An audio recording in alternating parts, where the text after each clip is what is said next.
Ladies and gentlemen, sports fans alike, welcome to another edition of Bill Swerski, Sports Talk Chicago. One of the couple, two, three best podcasts around. So sit back, grab yourself a cold one and a Polish sausage, park your keister in the French room, and listen to Bill Swerski, Sports Talk Chicago.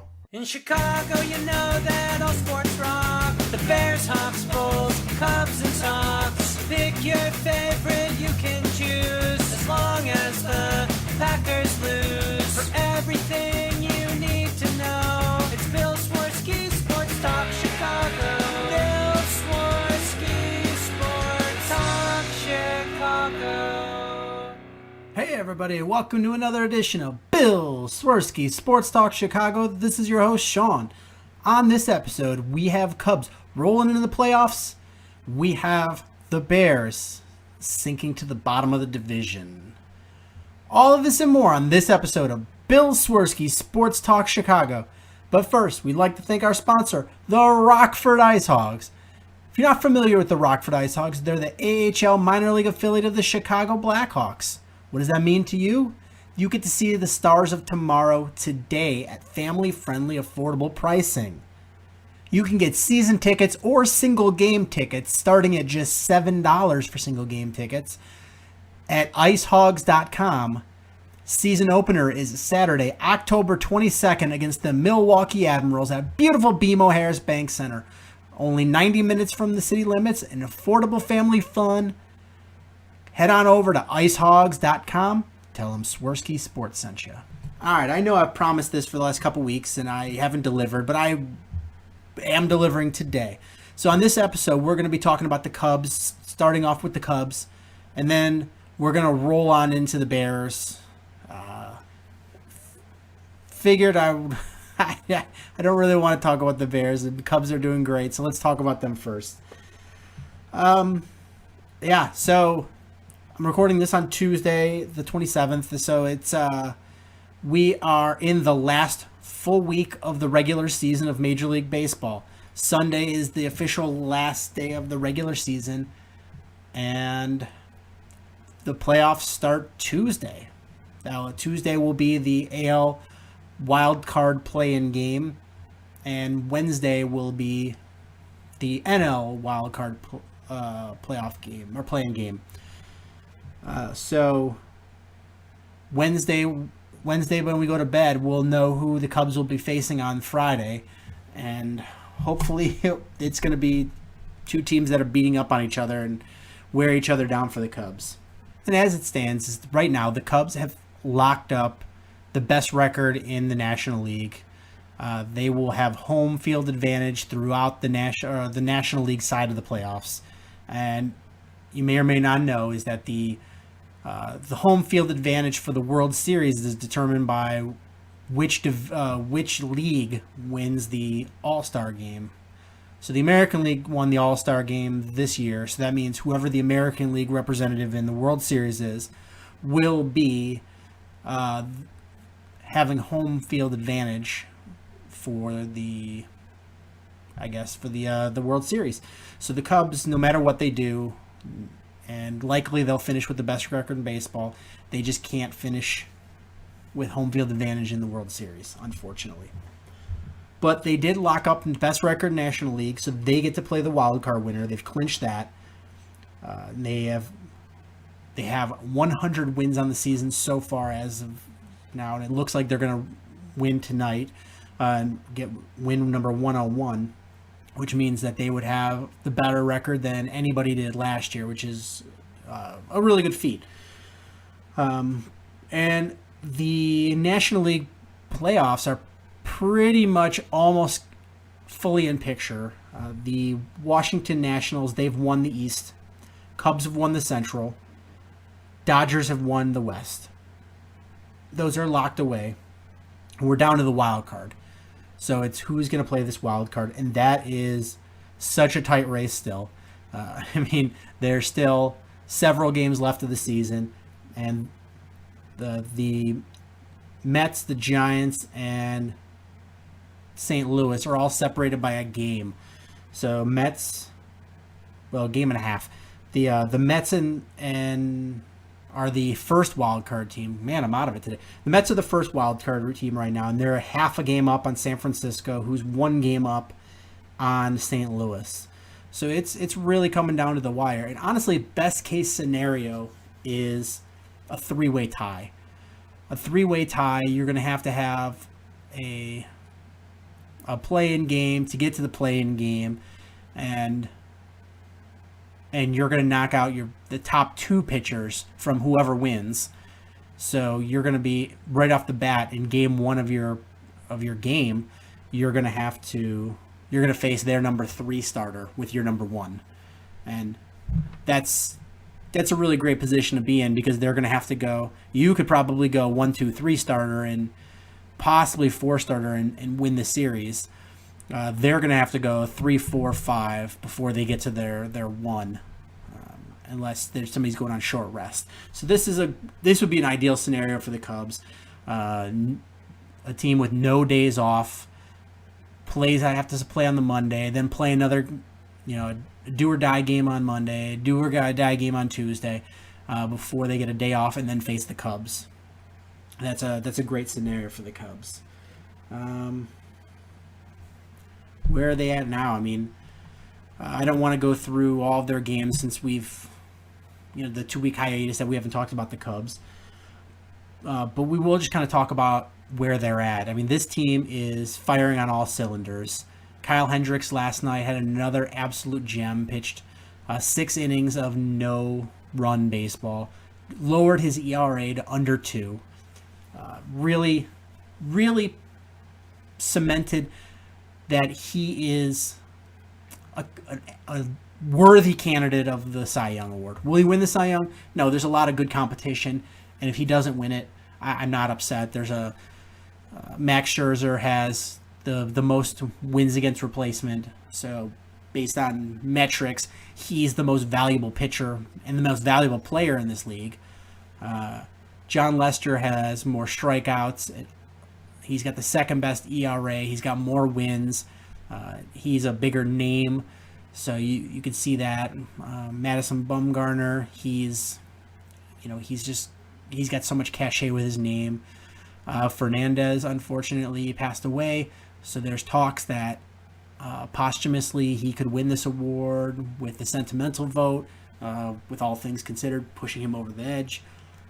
Kyle Hendricks is right worthy of everything, and it would be nice to see him win it, especially since he's a soft thrower. Most everybody that's up there in this award are just hard throwers, and to have a guy with such commanding stuff, it's a really exceptional feat in his second year to be able to do that. That would be just phenomenal. Who knows if he's ever going to get this chance again. But the Cubs are really firing on all cylinders right now, and that's great going into the playoffs.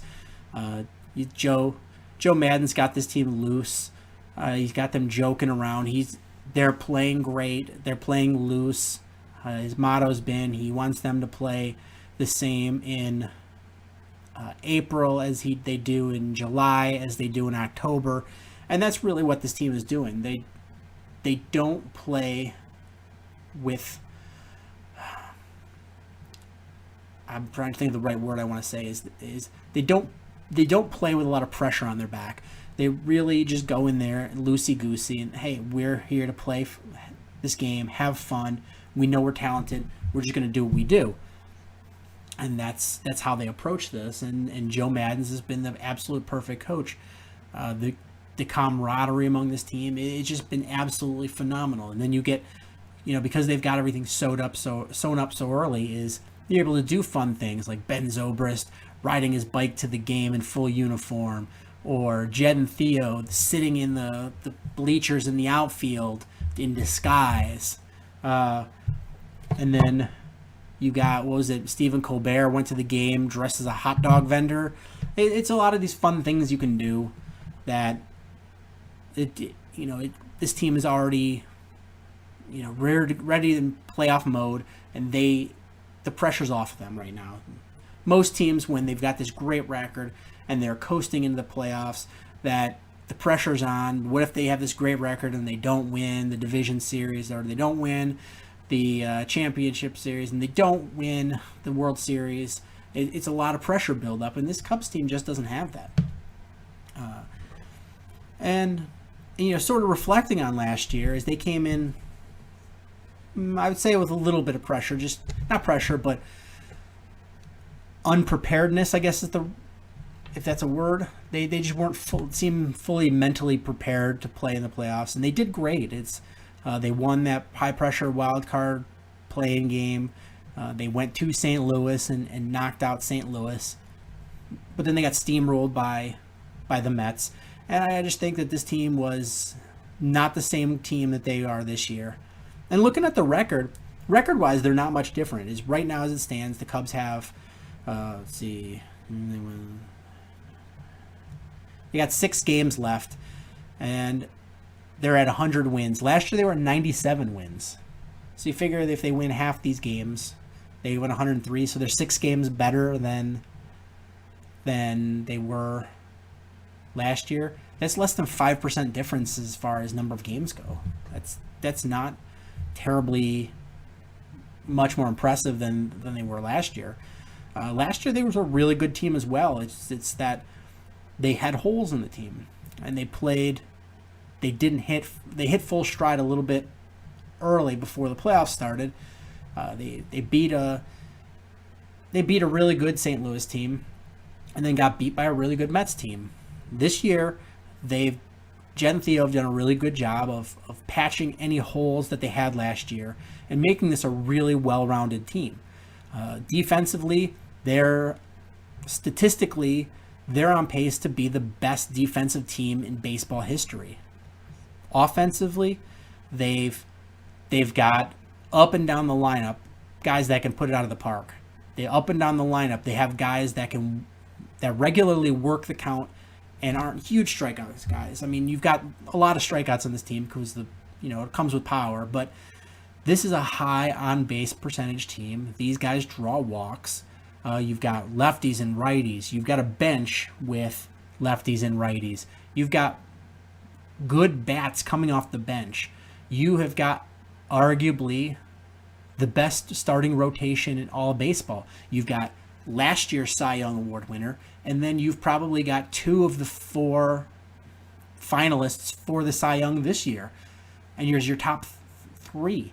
And then your 4th starter, as far as the playoffs are going to go, I'm guessing, is a guy who won a Game 7 of a World Series, has a World Series ring. So and then if you want to throw in the bullpen, they've got starters in the bullpen who can work long, who can work short, are versatile. You've got a really good setup man who's now your 7th inning guy. You've got your former closer who was a shutdown closer pitching in the 8th. And you've got one of, if not the best closers in baseball, and he's your closer. It really shortens this game. So you have 9 innings to get as many runs as you can, and you're almost limiting that other team to 6 innings because you shorten this game with you have bullpen ears. So now, when we're looking at the playoff picture, is the Cubs have this locked up. They've got a couple more games against Pittsburgh. This was a 4-game stand, and then you finish off the season with 3 games against Cincinnati, all on the road. So you'll finish in Cincinnati on Sunday. Cubs will go back home probably Sunday night, and they'll have Monday off, Tuesday off, Wednesday off, Thursday off, and they start their series on Friday against either the Cardinals, the Mets, or the Giants. Whoever is the top 2 out of those 3 teams will play their game on Tuesday. So then the Cubs will have Wednesday, Thursday to scout the other team, know what they're doing, prepare, etc. They're already lining up the rotation the way they want it, so they can start who they want to start in Game 1 of that playoff series and go from there. And then kind of what we want to talk about is, I don't want to dwell on this too much, is thinking about the playoff roster that the Cubs are going to put forward. The way the rules are is you can only have 25-man roster for the playoffs, and you don't have to choose that for the whole playoffs. Is every series you can reset how you want to do it. So the first 25-man roster is going to be for a 5-game series against either the Mets, Cardinals, or the Giants. They could very well be like, hey, listen, for a 5-game series, we need less pitchers, more hitters. And they could really adjust it that way. But for a 7-game series, you want to have more pitchers than you do in a 5-game series because you have more games. But I've kind of looked at who they have on the roster right now because they have the expanded September roster. And who's going to make this 25-man roster and who's not. We've got... I broke it down by position players and pitchers. Right now, Arrieta, Lester, Hendricks, Lackey. Those are locks to make the team for the playoffs. Roldis Chapman, lock. Strop and Rondon, lock and lock. That's 7. Travis Wood, you got to consider him a lock. Even though he hasn't been pitching well down the stretch, you got to consider him a lock. C.J. Edwards has been really great for you. You got to consider him a lock. Mike Montgomery is a lock. He's been really great for you, and he's been so versatile. He's a guy that, if need be, if something happens with a starting pitcher, can't pitch more than an inning or 2 or 3, he can come in and just close out that game or bridge you until you get to the 7th, 8th, or 9th. Really great like that. Travis Wood can do that as well, but I think Mike Montgomery is the guy that Joe Madden trusts the most in that spot. And then you figure you're probably going to have 11 pitchers and 14 position players. So who does that 11th pitching spot go to? You got a lot of choices. You can go Justin Grimm, Jason Hamill, Trevor Cahill, or Joe Smith. Those are a lot of choices right there. A lot of people talk about possibly taking Jason Hamill and moving him to the bullpen. But what worries me about that is when there's a lot of guys, they might not have their best stuff and they can work through it, and then it's towards the end that they start breaking down and giving up runs, and that's not the MO of Jason Hamill. His stuff is either on or it's off. If it's on, he's great, and you want him on that roster because he could be as good as anybody's, probably 2 or 3 pitcher in the playoffs when he's on his best. But when he's at his worst, is he gives up runs early and he gives runs up often. So if you bring him in from a bullpen spot, is you really want to limit the number of runs that you give up. I mean, it's what you want to do in the regular season as well, but in the playoffs, runs are at a premium. You're not going to put up. You're not facing, crappy teams that are just going to give up left and right home runs and let you put a bunch of runs on the boards. You're facing a smaller crop of pitchers. If you're looking at a graph of this, is odds are you're going to be facing a World Series contending teams 1, 2, or 3 every night for the most part. So you're going to be facing the best pitchers. Less runs are going to be scored. You don't want to give up cheapies if Jason Hamill just doesn't have it. And Jason Hamill has had his fights with Joe Madden about, not liking being taken out early, and he vented to the media. And the next time he went out, he had another rough game, and Joe Madden left him in, let him struggle, let him have his way. And that was just proving a point that, listen, I've been around the block way more times than you have, Jason Hamill. Trust me. Let me do this my way. I'm doing what's best for you. I'm doing what's best for this team. And I don't know if Joe trusts him enough to be able to come in cold. I mean, when you're a starting pitcher, you have your routine that you go through. You have your 5-day routine. So you have, your first day off routine, your second day off routine, et cetera, et cetera. Every day you have a routine. Then on the 5th day, you come in and you pitch, and you're going to pitch, and you get in that mentality, and you do all your warm-ups through the day, and be ready to go. When you come in from the bullpen, is you've got to come in off of, a couple of minutes of throwing and then come in. And if Jason Hamill just doesn't have it, he could give up 2, 3, 4, 5 runs right off the bat. And that's just not something that you want to have. And I would be shocked if, especially in this first round, if they bring Jason Hamlin. So we'll see. That's going to be the interesting one that you have. Also, by baseball rules, is to be eligible for the postseason roster, you have to be on the major league roster before midnight on August 31st. So that means you can't be part of the September call-up and be eligible for the playoffs. So that's why when the Cubs put Tommy La Stella down, they brought him back a day before they brought everybody else back. They brought him back on 8/31, and they made it seem like, oh, they just wanted a day where he could come back by himself before the whole big group does and, make amends with the team for all the fiasco that went down, et cetera, et cetera. But really, it was they wanted Tommy La Stella available for the playoffs. Let's see. Now for the rest of the roster, so you got your 11 pitchers, and then let's go. The rest of the roster is the argument several weeks ago was, do you carry 3 catchers into the playoffs? And a lot of people were like, just carry your David Ross and your Wilson Contreras and go from there.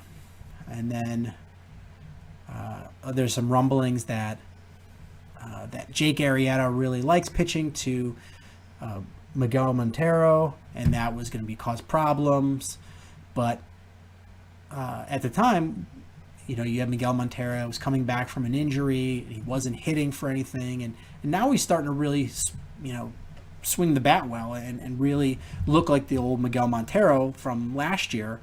So that's makes it a much easier choice. And if he's hitting like that, and what Wilson Contreras can do and what David Ross can do and the leadership he brings, is I think it's not a problem to bring 3 catchers on board, especially this is a shortened series and all. You could utilize Wilson Contreras in other ways. So you bring Contreras, Montero, and Ross on. That's 14.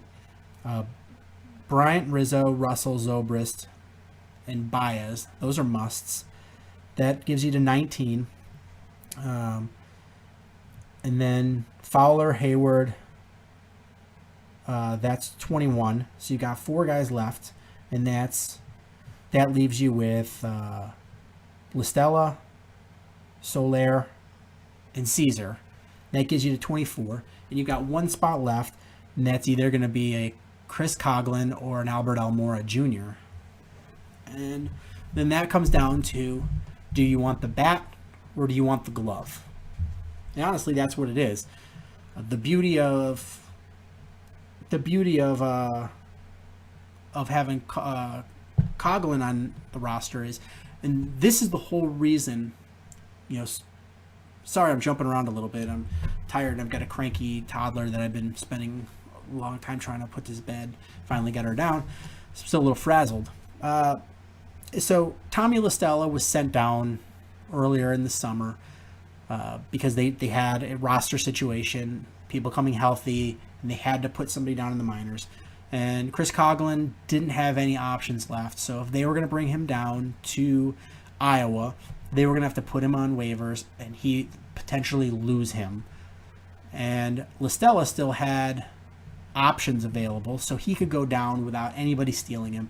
And he threw a big fit about it, but there was a reason for it. It's the Cubs, even though Coghlan was not hitting well at the time, he's a veteran. He's been around a long time. The Cubs are familiar with him, and they know what he can do, and he's a left-handed bat. And you don't want to lose that for the playoffs.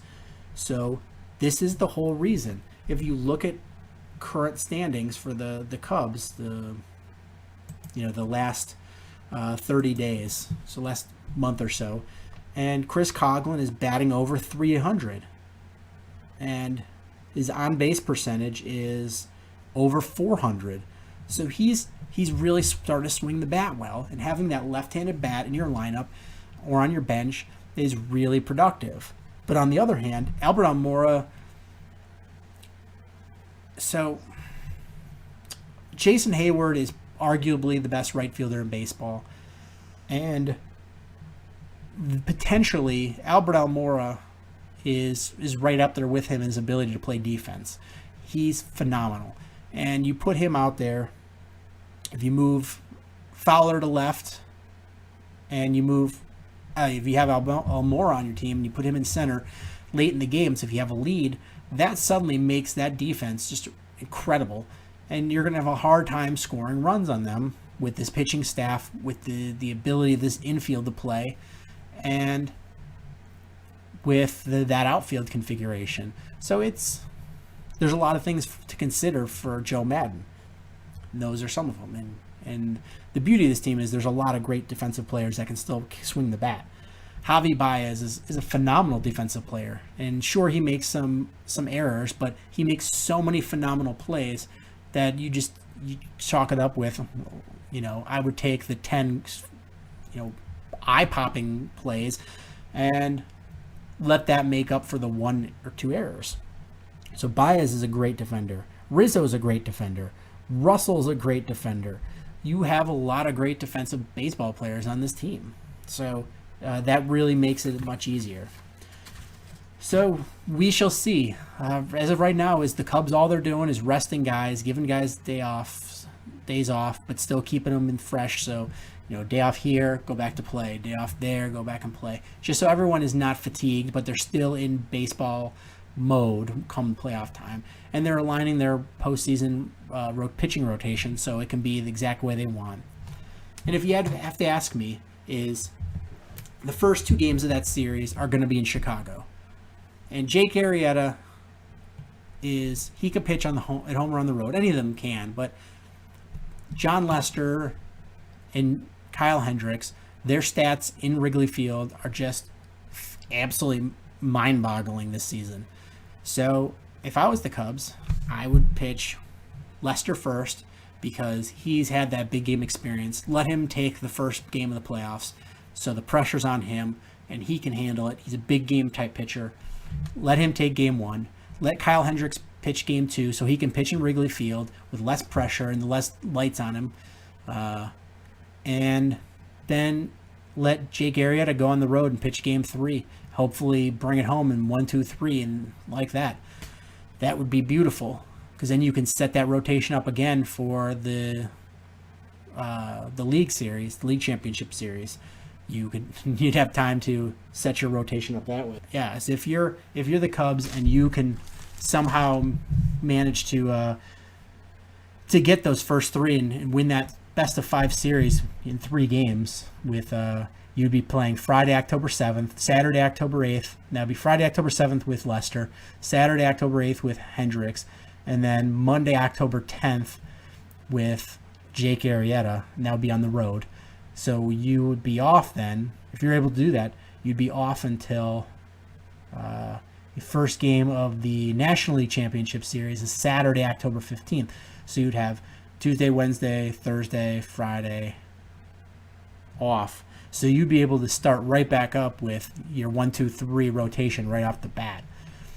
That's the beauty of being able to do this, is being able to line up your rotation how you want and give you the best, most favorable matchups possible. So that's all I really have about the Cubs right now. I'll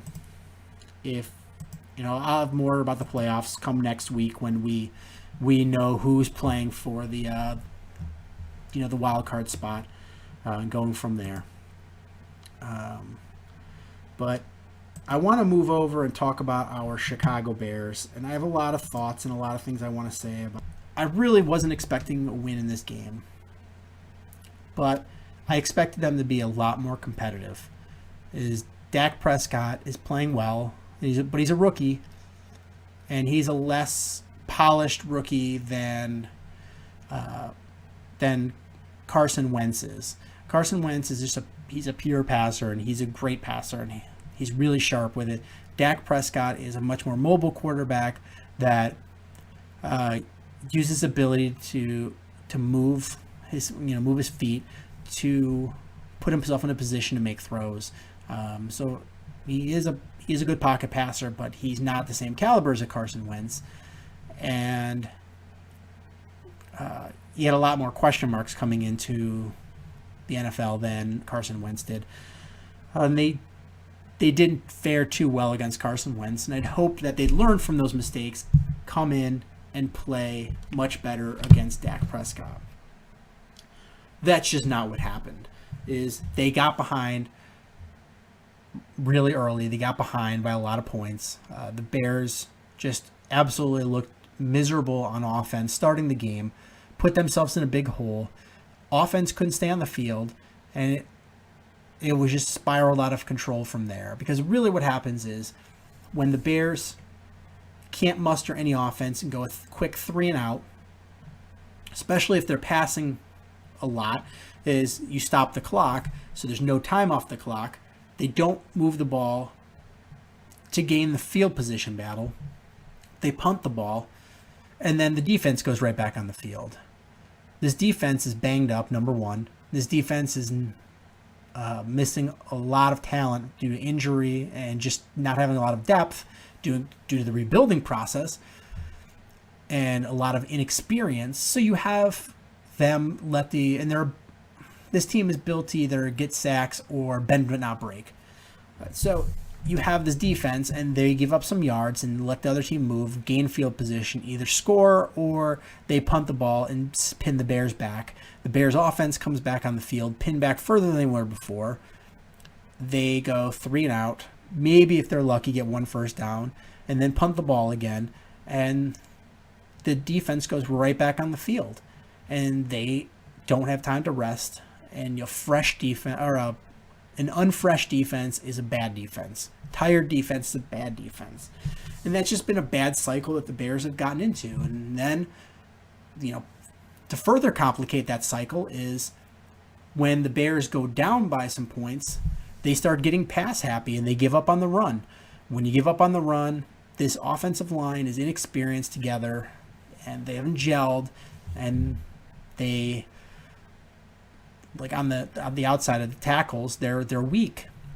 So you end up starting passing more. The other team knows you're passing, and they're going to start pinning their ears back, and they're going to get to the quarterback. Get to the quarterback, you get sacks. When the other team starts getting after you, you're on your heels, and you're more likely to get injured.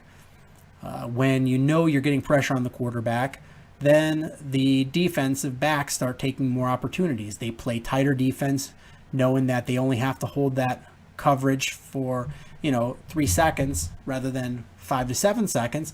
So they try to jump routes, they play tighter coverage, and your wide receivers don't get open as much. And then it's a bad cycle.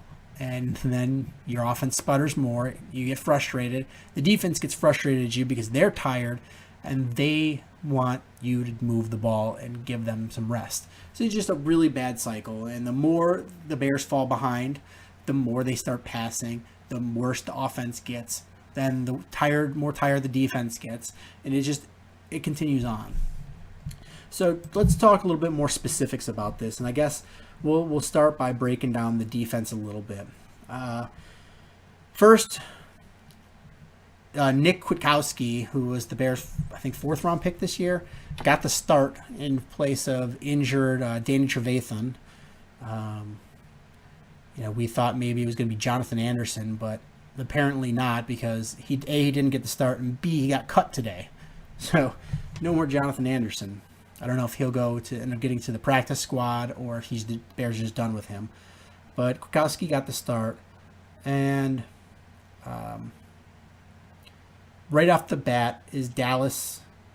Dallas had a 22-yard rushing play with Ezekiel Elliott, and on that play, Nick Kwiatkowski got just swallowed up by a block, and Mitch Unrein got blocked out of the play, and the safety, who was supposed to be on that side, I couldn't see the number just because of the angle they were at, was out of position, and you wind up with a 22-yard run by Ezekiel Elliott and Tracy Porter having to make the tackle.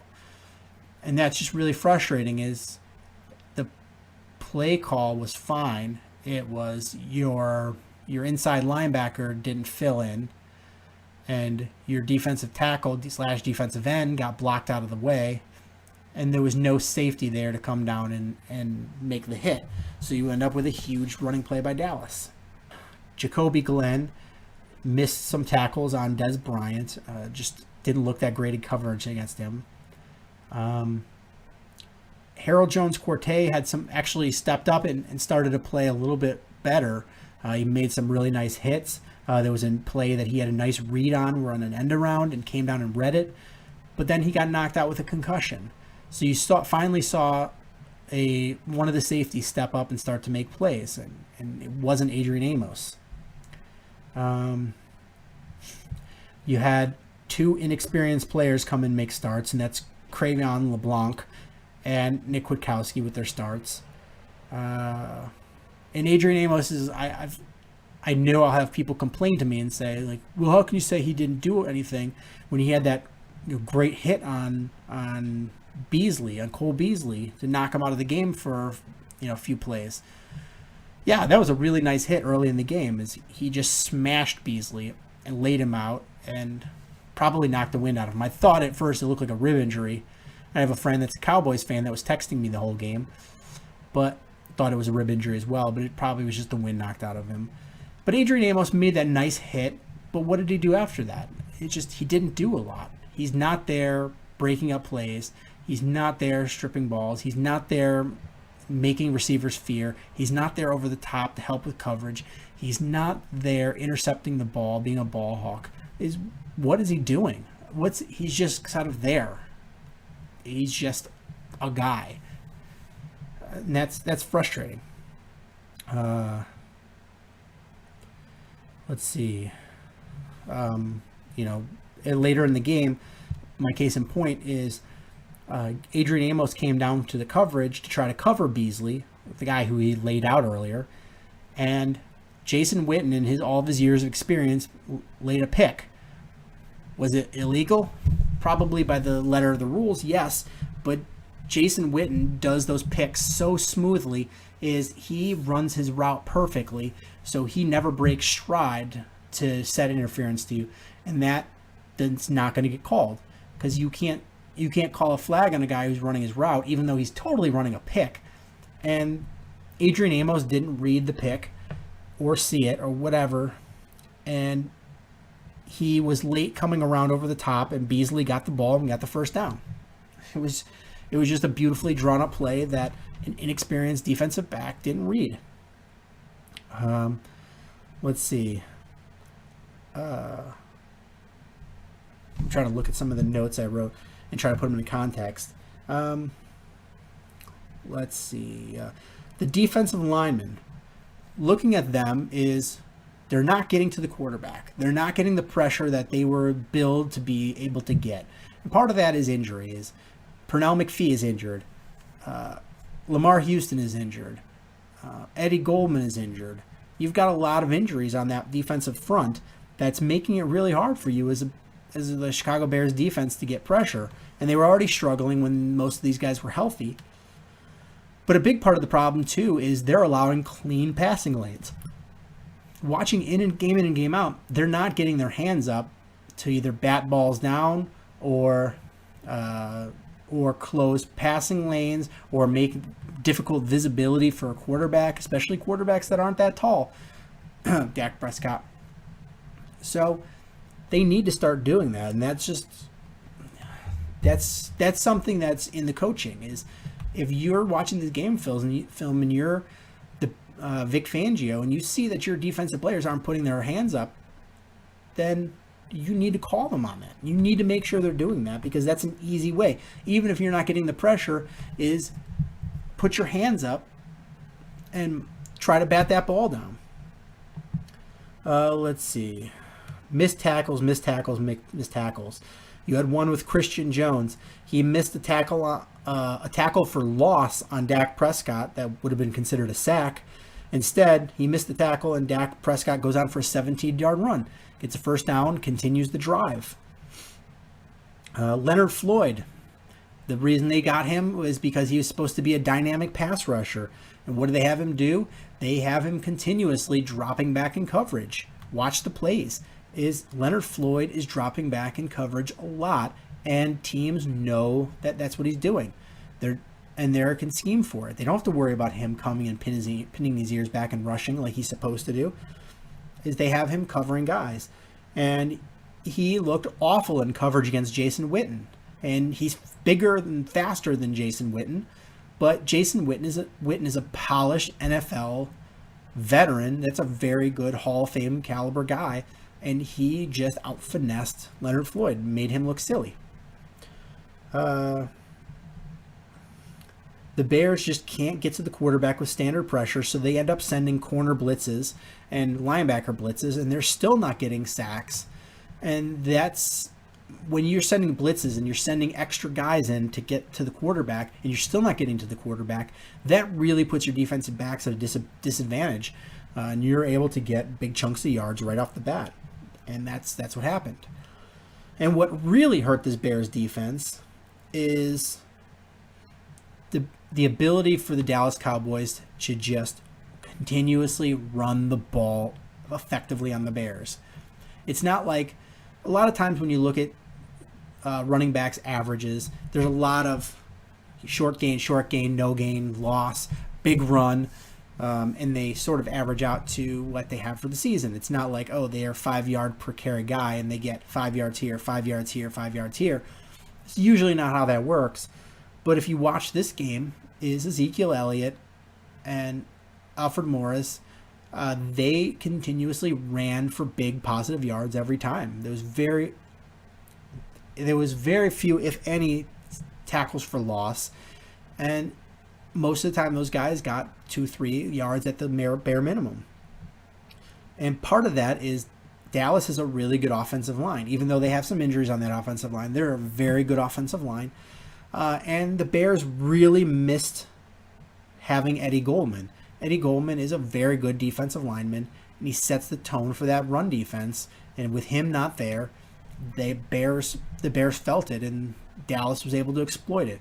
They established a really effective ground game that they could just march down the field with nothing but runs, and Bears would be able to do little to stop it. But when you mix in run pass plays, it was all done for the Bears. The Bears couldn't stop them with running plays, let alone break up passes. Part of the annoying part of the whole defensive thing is that it wasn't ever the Bears that stopped the Cowboys on drives. It wasn't like, oh, on 3rd and 2, the Bears stuffed them on a run, or on 3rd and 3, the Bears knocked a pass down or broke a pass down or got a sack or whatever, and it was a defensive play that ended the drive. That wasn't the case in this game. It was offensive penalties by the Dallas Cowboys that were ending their own drives. It was Dallas shooting themselves in the foot that kept them from scoring even more points and having more time of possession. It wasn't that the Bears were going out there and making these stops, and that's just a really frustrating part of this. And then later in the game, you had Jacoby Glenn got picked by Jason Witten as well in a legal pick, and Jacoby Glenn tried to come underneath, and Cole Beasley had a huge pass play that got all the way down to the 1, almost scored, and that was again by a pick. Let's see. Dumb penalties by the Bears.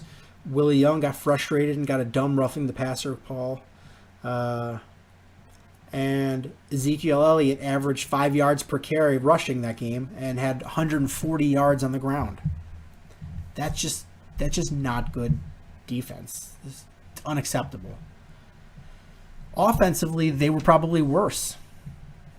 Brian Hoyer had so many problems trying to get a handoff to Jeremy Langford. Just getting the handoff off. I mean, think about this. Is almost all offensive coordinators in this game script the first 15 plays of the game. Now, it doesn't mean necessarily that they're like, oh, this time we're running this time we're running this. It's they set, all right, this is what we want to do. We have tentative plays we want to run, but you can audible a lot of them, or they can change it up depending on the way things are going. But for the most part, it's basically they have a light menu. So your whole playbook is your textbook, And those first 15 plays are like the cliff notes. You have a much shorter playbook. Everything's more concentrated. And you focus on those and you practice those so you can get your offense started off right off the bat in a groove and be able to perform well. And you should be performing the best on your first, 2-3 drives. But the Bears, they get the ball. They have their 15 scripted plays. And the first one is they can't even get the handoff to Jeremy Langford. It's really sad. Charles Leno didn't have a good night. Is right off the bat is after a really great pass catch to Kevin White. Charles Leno gets a hand to the face and you get a penalty on that and comes back. Offense had very little time of possession. It kept the Bears defense on the field a lot, and part of that was the Bears' fault. The Bears couldn't make stops on defense. They were stayed on the field a lot longer. But offense wasn't helping. Offense just go 3 and out, and they threw 49 times. So they were throwing a lot, and when the ball hits the ground, time stops. Defense comes back on the field in a short amount of time with a lot more time left on the clock. You have frustrating players. Jeremy Langford on a third down. He goes to make the catch, and the pass got broken up. But had he caught it, he wasn't even all the way to the sticks, so he wouldn't have got a first down anyway. And as a young player, you've got to learn, always go to the first down marker. Even if you don't get any yards after the catch, you've got the first down. Don't catch the ball and then make a point where you have to get positive yards after the catch in order to get the first down. It makes it much harder to mentally catch the ball. It makes it much harder to get the first down because the other team knows where they have to be, and if they're sitting on the first down mark and you're going underneath, they're going to come running downhill and go for the tackle. If you're Jeremy Langford, is go to the first down sticks and then just focus on catching the ball. Nothing else matters at that point. If you don't make another yard or another inch or another centimeter, you've got the first down. As long as you catch the ball, allows you to focus on one thing. And that's just so frustrating with these young players. The onside kick, where I heard Hub Arkish say that when he looked at it from another angle that I don't have, you could see that the Bears player was offsides. But from the angle I could see, it didn't look offsides at all, and that was a annoying ticky-tack call that the referees made that could have swung the momentum of this game. Logan Paulson was brought in to be a blocking tight end, and he's terrible. I don't know how he's still on this team.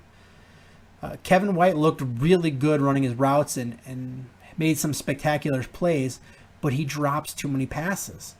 It's infuriating. He's a talented guy, and I think he's finally starting to figure out the game, but he's got to catch the ball every time. Jeremy Langford injured.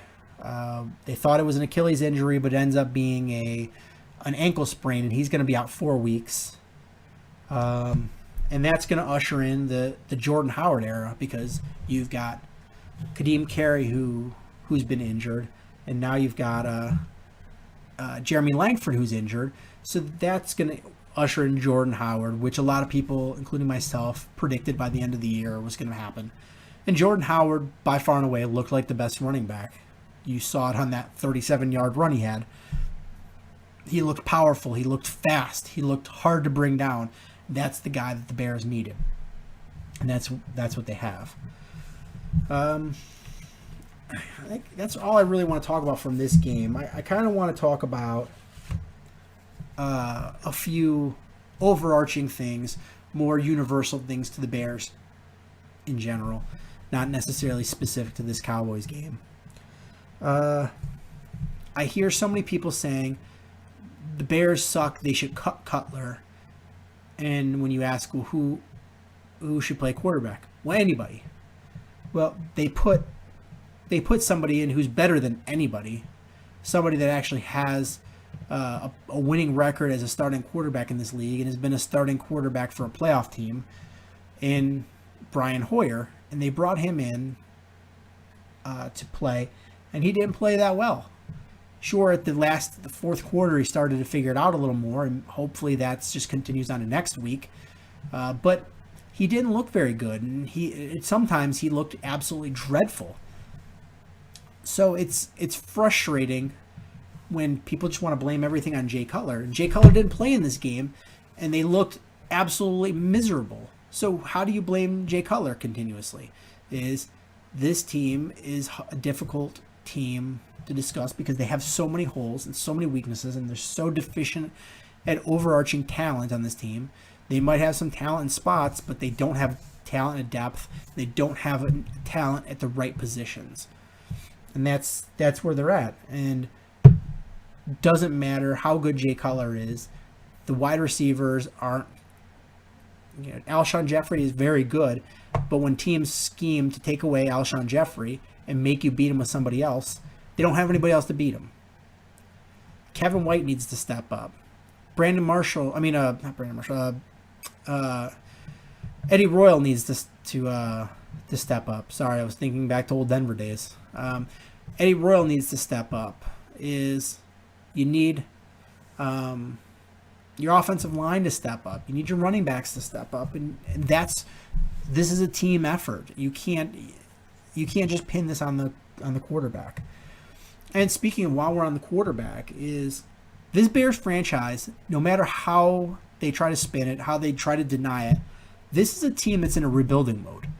And they're in a deep portion of the deep, dark, dank corner of rebuilding mode where they're not very good at all. And what's the point of having an expensive old quarterback when you're trying to rebuild? That's the thing. Is I understand the last year and this year that you had to keep Jay Cutler just because of the penalty as far as the salary cap implications go, is it would have really hurt you and handcuffed you going forward with the dead money and what you wanted to do. But starting after this season, is Jay Cutler is just on salary. There'll be no big penalty as far as the salary cap goes to get rid of him. So now the Bears are in a position, well, they can get rid of him, but who's going to replace him? What do? They didn't draft. This is 2 drafts now that Ryan Pace has had, and Ryan Pace hasn't drafted a quarterback. His philosophy was he wanted to be like the Green Bay Packers and some of the other teams that have had a lot of success with drafting quarterbacks and bring in a quarterback every year and see who pans out. Doesn't have to be necessarily an early round guy, but pick enough late round guys and you're going to have much more success. Drafting a quarterback in this league is really hard because, think about it, there's 32 teams in this league. Are there 32 good quarterbacks? No, there's not. There's maybe like 15 good quarterbacks in this league. A lot of teams in this league don't have a good quarterback, period. And people are going to be, well, the Patriots got 3. No, they've got 1. And Jimmy Garoppolo, we don't know what he is. And the third string guy, we don't know what he is. It's just Bill Belichick. He puts a plan together to win the game with that quarterback. And when they go to another team, they don't have nearly the success that they have when they're with the New England Patriots. Just the fact of the matter. So there's not a lot of good quarterbacks. That's why a guy like Brock Osweiler gets $17 million a year on the free agent market, and a guy like Fitz with the Jets he can hold out and get $12 or $14 million or whatever a year because there's no quarterbacks in this league, and you need somebody to play the position. It's the most important position of the year or of the team. And there's not enough guys in the league to play the position for every team. So if you're the Bears, you haven't done what you needed to do to set yourself up going forward without Jay Cutler. You haven't brought anybody in. So that sort of forces your hand going forward. Is you're probably going to have a very high draft pick in the next draft. So you almost are forced to take your first round pick and draft a quarterback. And when you're forced to draft out of need and not best player available, bad things happen. And that's how you set yourself up for failure. Listen to me, I'm sniffing like I'm Donald Trump in the debate. Sorry, no politics talk. So instead of being able to pick the best player available and really setting yourself up, you set yourself up for failure by reaching for guys. And also, whenever you're in the NFL and you whiff on a really high draft pick as far as a quarterback goes, that can set you back a long time because you're paying that guy a lot of money, so you've got to keep him.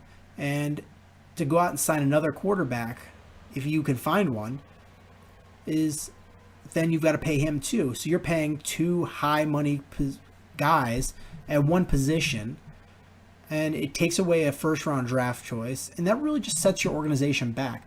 So it's hard when you're the Bears you've got to hit a home run if you were to go quarterback in the first round with a top 10 pick. It's just the fact of the matter. And just think about, though, is if you are Philadelphia and you go out and you hit a home run with Carson Wentz, you're set. You're good to go. Everything looks good. Like with Cam Newton or Andrew Luck, you're set at those positions. But when you pick a guy like a Ryan Leaf or you pick a guy like Jamarcus Russell, then suddenly your fortunes change, and that really sets your franchise back. And the thing is that drafting a quarterback is really hard. Really hard.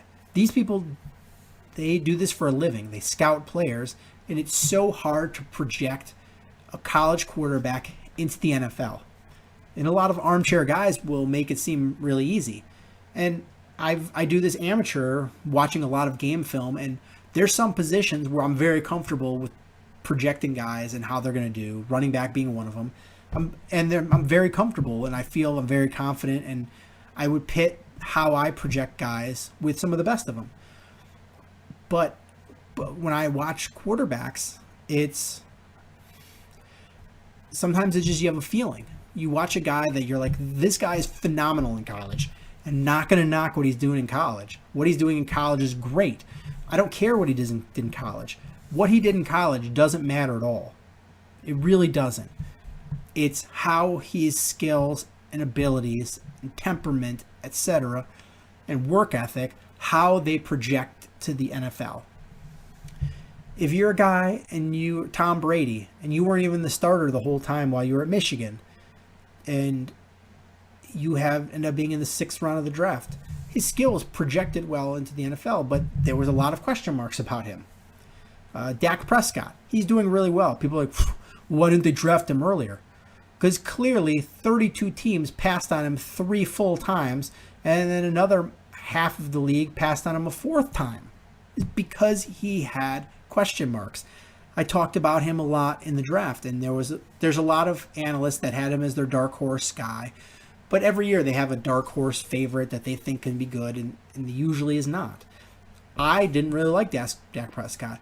I thought he didn't have enough zip on his balls, and he was too short and was too dancy in the pocket. And he has made all those things into, sure, he still throws some soft passes, but he's got nice touch on him. In the NFL, he's got some nice touch on him. I think his completion percentage in the NFL is better than it is in college.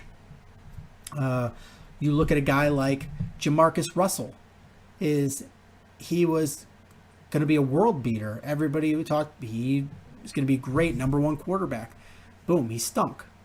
Ryan Leaf looked great in college. You go back and watch film of him in college. He's just got every physical tool. He's just what you look at a quarterback, and you're like, he's just a physical specimen. But it wasn't his physical abilities that kept him out of this league. It was his lack of work ethic, and just difficult to work with, and just never progressed as a player mentally. Whereas Peyton Manning, who went right before him, didn't have all the tools. Like, if you could have taken Ryan Leaf's body and put Peyton Manning's preparation and mental abilities into a guy, you would have probably the best quarterback ever. But Peyton Manning doesn't have the arm that Ryan Leaf does. He's not his physical stature is not what Ryan Leaf was. His mobility and his speed aren't what Ryan Leaf was. But Peyton Manning just understood the game to another level than Ryan Leaf did, to several other layers than Ryan Leaf. That's the difficulty of projecting a quarterback, is you have to project, you have to be in his mind and understand what he sees and thinks and understands, and it's so hard to project that. So that's where the Bears are at. They're stuck in that position of they're going to need to draft a quarterback high, and then the second part of that is you might draft a guy like a Peyton Manning, world beater, he's, Hall of Fame level guy, but if you don't put the infrastructure in to make him a successful quarterback, he's going to be a bad quarterback. If you don't give him the tools, if you don't give him an offensive line, without an offensive line, everybody's a bad quarterback. When Tom Brady had a really banged up line a couple of years ago, he was getting sacked left and right and looked bad. Looked at the last season plus few games for Aaron Rodgers, is he's looked mortal because the offensive line hasn't been protecting him like he's used to being protected. So if you don't put in a player in a position to win, put a game plan around him to be successful, give him talented weapons, and give him an offensive line to protect him, it's really hard to groom a quarterback, and the Bears just aren't able to put that infrastructure in place. And then finally, one thing I always want to talk about is, maybe I think another thing, but as of right now is another major flaw I'm seeing with this Bears team is their absolutely abysmal run-pass ratio.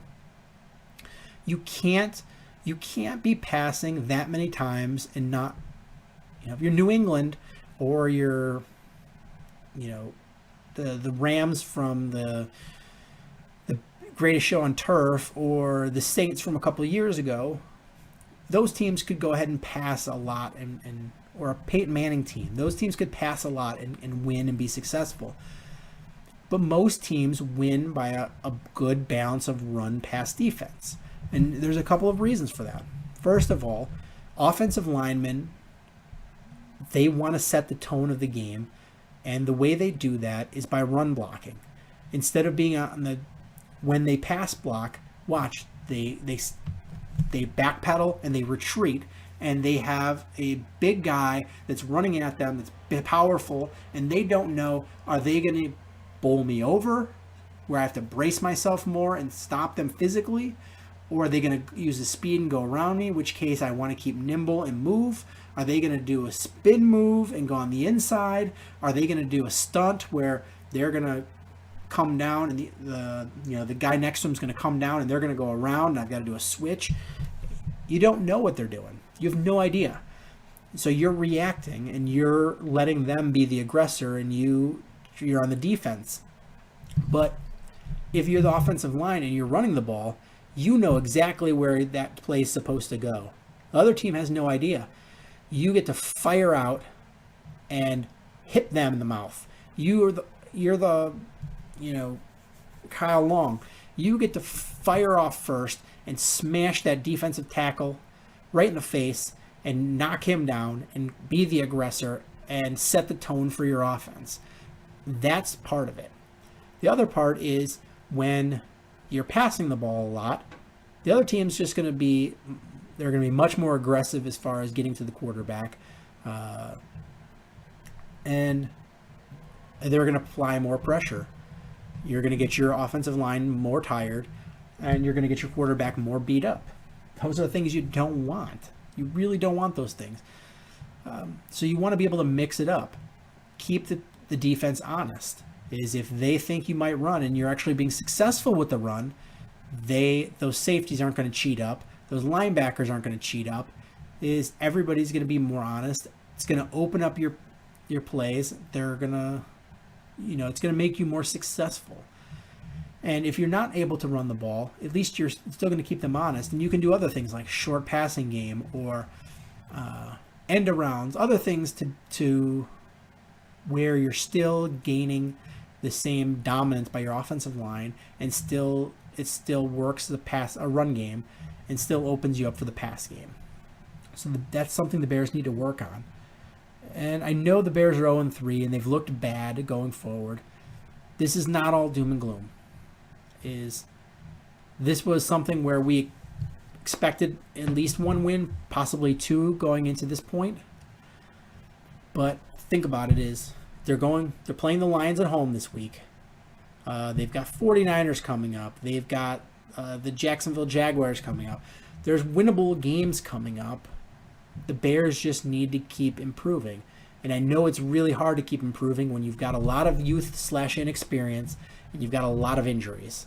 But every man has to step up and do his responsibility, and the coaches need to make sure that they are putting the guys in place when they need to be to win. And I think John Fox, for the most part, is collecting a paycheck. And he sounds like a broken record out there, and he's not doing the things that he needs to do to improve his team. And I call out John Fox is you talk about next man up and everyone taking responsibility, is you need to take responsibility first. You're the head coach of this team.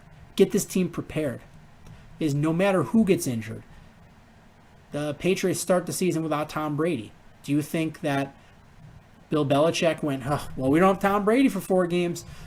We're going to roll over and die. No. They went out there and they win their ball games. Then Jimmy Garoppolo gets hurt. Do you think they roll over and go, now we're down to our 3rd string guy that's never played in the NFL before? We're playing one of the toughest defensive lines that just whooped the Bears unmercifully. Do you think they're going to give up? No. They go out there and they beat the Texans bad, 27-0. It's Bill Belichick has his team prepared and ready to play. Your move, John Fox. Be ready to play. And I heard a story where right before he got fired in Denver that last season, at the end of the season, when there was rumors that he might get fired, is he was overheard saying, well, we win the division. What more do they want? If you can't see me now because this is radio, but I'm making the stunned, shocked face is, who cares if you win the division? The Super Bowl is the goal. You want to be the world champions. That's the goal. Winning the division, that's fine and good as a step to get there, but that's just phase 1. You win the division, you make it to the playoffs. The playoffs, you win the playoffs, go to the Super Bowl, win the Super Bowl. That's the goal. And until you get to that point, you're behind the 8 ball. And the Bears are really, really behind the 8 ball right now. And they're in a deep rebuilding mode. And it's not one that's going to turn around soon. They're not going to be good next year, maybe the year after that, depending on how they get a quarterback. That's really all I have for this episode. If you guys have questions, comments, anything you want to discuss, please hit me up on Twitter at Swerski Sports, Facebook.com/Swerski Sports, SwerskiSports.com. If you want to be on the air and talk, let me know. We'll work something out. And until next time, bear down. Cubs win! What a lucky break! The good Lord wants the Cubs to win! We thank Ditka and God for all they have provided. Cubs win! Cubs win! Cubs win! Oh, I don't want her. You can have her. She's a Packer fan. She can't fit in my van. And she looks like Remember, New Yorkers, smoking crack is not legal on planes. Bears 31 to -7. The Bears. Oh, when the Bears go bearing down